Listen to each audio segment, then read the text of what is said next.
Kenapa yang dipilih oleh Nabi adalah Gua Hira? Ya, yang posisinya di Jabal Nur, Gunung Cahaya.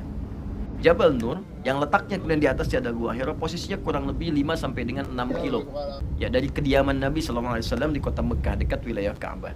Tapi yang paling menarik, perhatikan, jarak dari rumah Nabi sampai ke Gua Hira, Jabal Nurnya sampai dengan naik ke atas, ini yang tidak banyak dikaji oleh orang.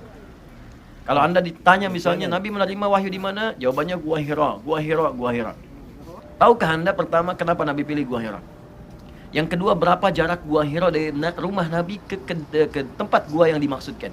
Dari kediaman beliau ke Gua Hiranya. Pertama, kenapa yang dipilih Gua Hira, teman-teman? Kalau Anda amati sampai naik ke atasnya, alhamdulillah kami pernah sampai ke sana, naik ke atas kita amati. Ternyata di antara hikmahnya, di antara gua sekian banyak yang ada di sekitaran Mekah, satu-satunya gua yang desain batu-batuannya, yang membentuk guanya, yang menghadap langsung ke arah Ka'bah, ke arah kiblat, itu hanya Gua Hira. Kalau teman-teman naik ke atas, ya kemudian masuk kemudian ke dalamnya atau lihat dari luarnya, maka arah guanya itu, ya arah bahkan batu-batu yang membentuk guanya itu arahnya tarik garis lurus nyambung ke arah Ka'bah, menghadap ke arah kiblat. Dan di situ ujungnya seakan membentuk seperti teropong gitu. Jadi kalau Anda naik ke atas atau bahkan di dalam Anda amati, Anda bisa lihat sekitarannya. Maka di situ Nabi mengamati keadaan masyarakatnya. Ada yang mabuk, ada yang berselisih, ada yang macam-macam dan sebagainya. Ketika mendapati situasi yang tidak nyaman, masuk ke dalam, bertahan, istakharah lagi kepada Allah. Ya, ini sesuatu yang sangat menarik.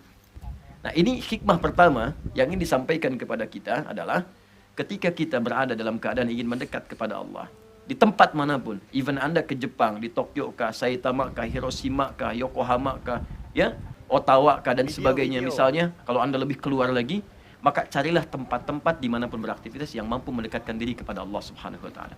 Itulah prinsip pertama, kenapa yang dicari oleh Nabi adalah Gua Hira, bukan gua yang lain, karena di tempat itu memudahkan beliau terhubung kepada Allah Subhanahu Wa Taala.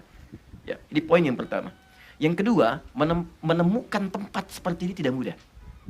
Apa Anda kira ke Gua Hira cuma berkata Gua Hira jadi ke sana? Tidak. Saya pernah naik ke atasnya, saya amati, demi Allah saya katakan, dari Gua Hira sampai ke kediaman Nabi setidaknya harus melewati 5 bukit yang terlihat langsung dari atas. 5 kilo itu 5 sampai 6 kilo dari rumah Nabi sampai ke bawah gunung. Dari bawah bukit ke atas 700 meter. Naiknya tidak mudah. Sekarang ditemukan ada binatang-binatang yang kalau Anda nggak kasih makanan, dia kadang-kadang merebut barang-barang Anda. Ya, bagaimana kemudian Anda berjalan bolak-balik? Nabi kan bukan sekali dua kali, jalan lagi, naik lagi, lewatin bukit lagi. Kalau sekarang saja bukitnya masih kelihatan, maka bagaimana di zaman Nabi SAW? Dengan situasinya masih banyak badai, ya masih banyak batu-batu yang curam. Maka ini gambaran kepada kita menemukan tempat yang dekat